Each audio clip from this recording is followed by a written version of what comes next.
दूसरों को नसीहत और खुद मियाँ फजीहत, ये कहावत पुलिस वालों पर सटीक बैठती है, क्योंकि जब ये लोग सिविल अस्पताल में अपना कोविड का सैंपल देने के लिए आते हैं तो वहाँ पर सोशल डिस्टेंसिंग के नियमों का पालन नहीं करते, जबकि जनता को पाठ पढ़ाया जा रहा है कि वह लगातार सोशल डिस्टेंसिंग बनाए रखें, नहीं तो कोरोना उन्हें अपनी गिरफ्त में ले लेगा।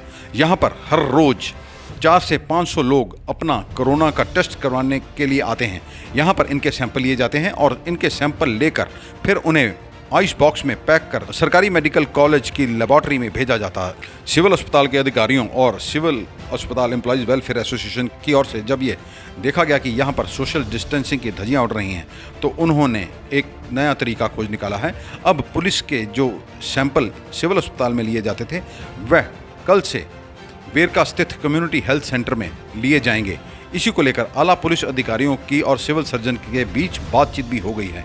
Civil surgeon doctor Jugal Kishore की माने तो उन्होंने पुलिस अधिकारियों के आग्रह पर सिविल अस्पताल में जो पुलिस कर्मचारी पहले सैंपल देने के लिए आते थे, अब उनके सैंपल वेरका में लिए जाएंगे, क्योंकि यहाँ पर लोग भी सोशल डिस्टेंसिंग का पालन नहीं कर रहे।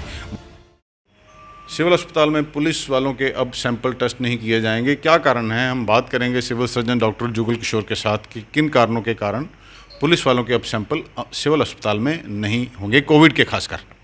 सर बताएंगे ज़रा। मुझे एसीपी साहब का फ़ोन आया था कि जो हमारे पुलिस पर्सनल हैं यूनिफॉर्म में हैं और हायर ऑफिसर रैंक के भी हैं, तो और जो जनरल पब्लिक है वो भी साथ साथ खड़े हुए हैं। उससे हमारे जो नॉर्मल जो पुलिस पर्सनल हैं उनको भी इन्फेक्शन होने का चांस है। आप इनके सेपरेट कहीं करवा दीजिए। सिविल हॉस्पिटल में मैंने कहा कि एक कियोस्क लगा हुआ है, वहाँ सेपरेट नहीं हो सकता, तो फिर उन्होंने मुझे रिक्वेस्ट की कि आप वेरका में हमारा करवा दीजिए। तो मैंने एसएमओ से बात की, वो कहते हैं कोई बात नहीं, हमारे पास भेज दो, हम वहाँ पे उनके सैंपल कर लिया करेंगे। तो फिर मैंने उन्हें डायरेक्ट किया कि आप जाके वेरका से सैंपल करवा लें।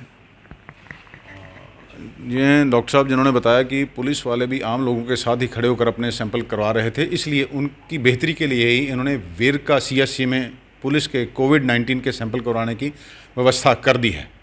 सर बताएं थोड़ा, क्यों मुश्किल आ रही थी यहाँ पर? क्या ਇਹ ਜੀ ਅਸੀਂ ਇੱਥੇ ਸਿਵਲ ਹਸਪੀਟਲ ਦੇ ਵਿੱਚ ਕੋਵਿਡ-19 ਦੇ ਸੈਂਪਲਿੰਗ ਟੈਸਟ ਵਾਸਤੇ ਲਈ ਜਾ ਰਹੀ ਸੀਗੀ, ਜਿਹਦੇ ਵਿੱਚ ਅੱਜ ਤੋਂ ਅਸੀਂ ਅਲੱਗ-ਅਲੱਗ ਥਾਣਿਆਂ ਦੇ ਵਿੱਚੋਂ ਕੁਝ ਥੋੜ੍ਹੇ ਮੁਲਾਜ਼ਮ ਭੇਜੇ ਸੀ, ਜਿਸ ਤਰ੍ਹਾਂ 10-10 ਮੁਲਾਜ਼ਮ 3-4 ਥਾਣਿਆਂ ਤੋਂ, ਤੇ ਇੱਥੇ ਜਨਰਲ ਪਬਲਿਕ ਦੇ ਵੀ ਟੈਸਟ ਹੋ ਰਹੇ ਸੀਗੇ, ਜਿਹਦੇ ਕਰਕੇ ਪ੍ਰੋਬਲਮ ਆ ਰਹੀ ਸੀ। ਅਸੀਂ ਵੀ ਪ੍ਰੀਕਾਸ਼ਨਰੀ ਮੈਜਰਸ ਲੈਂਦੇ ਹੋਏ ਸਿਵਲ ਸਰਜਨ ਸਾਹਿਬ ਨੂੰ ਰਿਕੁਐਸਟ ਕੀਤੀ ਗਈ ਸਾਡੇ ਵੱਲੋਂ ਕਿ ਸਾਡੀ ਸੈਂਪਲਿੰਗ ਜਿਹੜੀ ਆ ਅਲੱਗ ਤੋਂ ਕਰਵਾਈ ਜਾਵੇ ਬਈ ਜਨਰਲ ਪਬਲਿਕ, ਜਿਸ ਕਰਕੇ ਉਹਨਾਂ ਨੇ ਡਿਸਾਈਡ ਕੀਤਾ ਕਿ ਜਿਹੜਾ CSC ਵੇਰਕਾ ਆ ਉੱਥੇ ਡਾਕਟਰ ਦੇਸਰਾਜ ਨੇ, ਉਹਨਾਂ ਨਾਲ ਗੱਲ ਹੋ ਗਈ ਆ। ਉਹ ਕਹਿੰਦੇ ਜੀ ਜਿਹੜੇ ਪੁਲਿਸ ਪਰਸੋਨਲਸ ਜਿੰਨੇ ਵੀ ਹੋਣਗੇ ਪੁਲਿਸ ਆਫੀਸਰਸ ਉਹਨਾਂ ਦੇ ਵੇਰਕੇ ਹੋਣਗੇ ਜੀ ਟੈਸਟ। ਤੇ ਪਹਿਲੇ ਕਿੰਨੇ ਦਿਨਾਂ ਬਾਅਦ ਸੈਂਪਲਾਂ ਦੀ ਰਿਪੋਰਟ ਆਉਂਦੀ ਸੀ? ਹੁਣ ਤੁਸੀਂ ਇਹ ਵੀ ਡਿਮਾਂਡ ਕੀਤੀ ਵੀ ਸੈਂਪਲ ਦੀ ਰਿਪੋਰਟ ਜਲਦੀ ਆਏ? ਹਾਂਜੀ, ਇਹਦੇ ਜਿਹੜਾ ਆ ਰਿਹਾ ਸੀਗਾ ਪਹਿਲਾਂ ਥੋੜ੍ਹਾ ਡਿਲੇ ਸੀਗੀ, ਉਹਦੇ ਵਿੱਚ ਅਸੀਂ ਰਿਕੁਐਸਟ ਕੀਤੀ ਹੈ ਕਿ ਜਿਹੜੀ ਸੈਂਪਲਿੰਗ ਇੱਕ ਤਾਂ ਜ਼ਿਆਦਾ ਹੋਵੇ ਔਰ ਇੱਕ ਜਲਦੀ ਇਹਨਾਂ ਦੀ ਰਿਪੋਰਟ ਆ ਜਾਵੇ।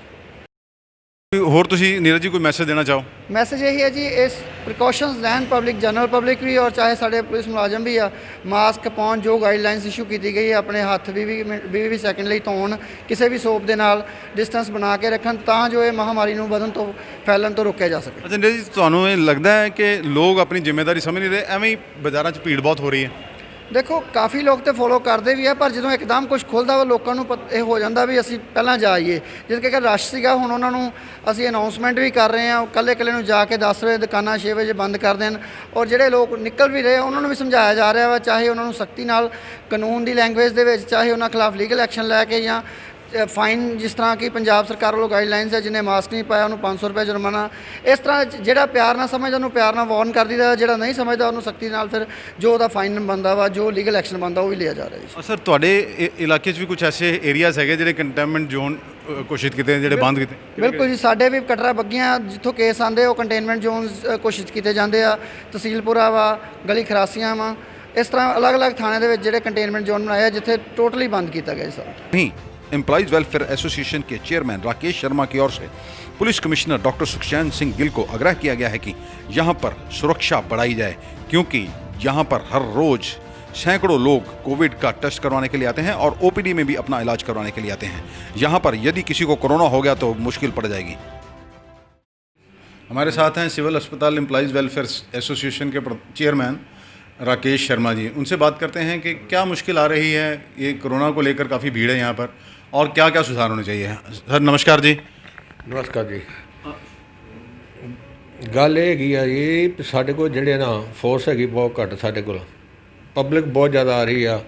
3-3 4-4 ਥਾਣਿਆਂ ਦੇ ਪੁਲਿਸ ਵਾਲਿਆਂ ਦੇ ਵੀ ਕੋਵਿਡ ਕਰਾਉਣ ਨੂੰ ਭੇਜਦੇ ਆ। ਪੁਲਿਸ ਦੇ ਰੈਗੂਲਰ ਵੀ ਇੰਪਲਾਈ ਜਿਹੜੇ ਚੈੱਕਅਪ ਕਰਾਉਣ ਆਉਂਦੇ ਆ। 50 ਤੋਂ 7 ਤੋਂ 58 ਦੇ ਐਕਸਟੈਂਸ਼ਨ ਲੈਣੀ 55 ਤੋਂ ਬਾਅਦ ਉਹ ਵੀ ਆਉਂਦੇ ਆ। ਤੇ ਜੇ ਸਾਡੇ ਬੰਦੇ ਕੋਈ ਵਿਚਾਰਿਆਂ ਕੋਈ ਡਾਂਗ ਹੁੰਦੀ ਮਾੜੀ ਮੋਟੀ ਜੇ ਕੋਈ ਰੋਕਦੇ ਤਾਂ ਲੋਕੀ ਗੱਲ ਪੈ ਜਾਂਦੇ ਉਹਨਾਂ ਦੇ।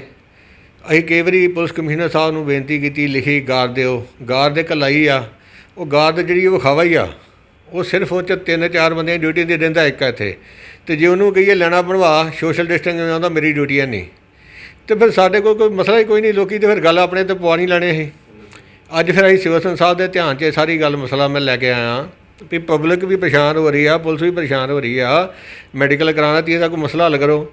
ਉਹ ਆਂਦੇ ਵੀ ਮੈਂ ADCP ਸਿਟੀ 1 ਨਾਲ ਗੱਲ ਕਰ ਲਈ ਹੈ ਸਰਦਾਰ ਭਾਲ ਸਿੰਘ ਜੀ ਨਾਲ, ਤੇ ਪੁਲਿਸ ਦੇ ਜਿਹੜੇ ਹੁਣ ਕੋਵਿਡ ਟੈਸਟ ਹੋਣਗੇ ਵੇਰ ਕੇ ਹੋਣਗੇ। ਇਸ ਲਈ ਅਸੀਂ ਸਿਵਲ ਸਰਜਨ ਸਾਹਿਬ ਦੇ ਧੰਨਵਾਦੀ ਹਾਂ। ਤੇ ਤੁਹਾਡੇ ਚੈਨਲ ਰਾਹੀਂ ਮੈਂ ਪੁਲਿਸ ਕਮਿਸ਼ਨਰ ਸਾਹਿਬ ਨੂੰ ਬੇਨਤੀ ਕਰਦਾ ਘੱਟੋ ਘੱਟ 4 ਬੰਦੇ ਕਾਰ ਦੇ ਲਾਓ ਜਿਹੜੇ ਸੋਸ਼ਲ ਡਿਸਟੈਂਸਿੰਗ ਮੇਨ ਕਰਨ। ਇਹ ਨਾ ਹੋਏ ਕਿ ਕਰੋਨਾ ਪੋਜ਼ਿਟਿਵ ਵਿੱਚ ਖਲੋਤਾ ਹੋਵੇ ਸਾਰੇ ਸ਼ਹਿਰ ਨੂੰ ਹੀ ਕਰੋਨਾ ਹੋ ਜਾਏ ਇੱਥੋਂ ਹੀ, ਹਸਪਤਾਲ 'ਤੇ ਰੁਕਣ ਦੀ ਜਗ੍ਹਾ, ਤੇ ਜੇ ਇੱਥੋਂ ਹੀ ਕਰੋਨਾ ਹੋ ਗਿਆ ਤਾਂ ਫਿਰ ਫਾਇਦਾ ਕੀ ਇਹਦਾ। ਇਸ ਕਰਕੇ ਮੇਰੀ ਉਹਨਾਂ ਦੋਵੇਂ ਹੱਥ ਜੋੜ ਕੇ ਬੇਨਤੀ ਆ ਵੀ ਇੱਥੇ ਗਾਰਡ ਜਿਹੜੀ ਲਾਈ ਜਾਵੇ, ਤੇ ਜੇ ਉਹ ਲਾਈ ਜਾਵੇ ਗਾਰਡ ਜਿਹੜੀ ਇੱਥੇ ਰਵੇ ਵੀ, ਇਹ ਨਹੀਂ ਕਮਰੇ ਸੁੱਤੀ ਰਵੇ। ਧੰਨਵਾਦ। ਅੱਛਾ, ਇਸ ਤੋਂ ਇਲਾਵਾ ਤੁਸੀਂ ਕੀ ਸਮਝਦੇ ਹੋ ਕਿ ਹੋਰ ਕੀ ਸੁਧਾਰ ਹੋ ਸਕਦੇ ਜੀ। ਸਟਾਫ ਦੀ ਕਮੀ ਆ, ਸਟਾਫ ਪ੍ਰੋਪਰ ਲੱਗਣਾ ਚਾਹੀਦਾ ਇੱਥੇ। ਹੁਣ ਜਿੱਦਾਂ ਸੈਂਪਲ ਲੇਟ ਹੋਣ ਦੇ ਪਿੱਛੇ ਇਹ ਕਾਰਨ ਸੀ ਵੀ ਲਾਈਨ ਐਂਡ ਲਿਸਟਿੰਗ ਨਹੀਂ ਹੋ ਕੇ ਆਉਂਦੀ ਪ੍ਰੋਪਰ। ਉੱਥੇ ਆ ਜਾਂਦੇ ਸੀ ਹੱਥ ਨਾਲ ਲਿਖ ਕੇ, ਇਹਨਾਂ ਨੂੰ ਟਾਈਪ ਕਰਨੇ ਜਾਂਦੇ, ਇਹਨਾਂ ਕੋਲ ਕੰਪਿਊਟਰ ਆਪਰੇਟਰ ਨਹੀਂ ਨੇ ਹੈਗੇ। ਇਸ ਕਰਕੇ ਉਹ ਸੈਂਪਲ ਜਿਹੜੇ ਆ ਕਿੰਨੇ ਲੇਟ ਹੋ ਗਏ ਇੱਥੇ। ਤੇ ਹੁਣ ਵੇਖੋ ਨਾ ਰੱਬ ਰੱਖੇ ਨਾ ਸੈਂਪਲਾਂ ਦਾ ਕੀ ਹੋ ਸਕਦਾ, ਉਹਨਾਂ ਵਿੱਚ ਕੀ ਹੋਊਗਾ। ਤੇ ਸਟਾਫ ਦੀ ਕਮੀ ਜਿਹੜੀ ਆ ਪੂਰੀ ਕਰਨੀ ਚਾਹੀਦੀ ਹੈ ਇਹਦੇ ਵਿੱਚ। ये हैं एम्प्लॉइज़ वेलफेयर एसोसिएशन के चेयरमैन राकेश शर्मा, जिन्होंने कि पुलिस कमिश्नर से ये दरख्वास्त की है कि यहाँ पर पक्के तौर पर सुरक्षा कर्मियों का इंतज़ाम किया जाए, क्योंकि ये अगर भीड़ में कोई भी एक भी कोरोना का पॉजिटिव व्यक्ति आ गया तो पूरी सोसाइटी के लिए, खासकर अमृतसर के लिए घातक हो जाएगा।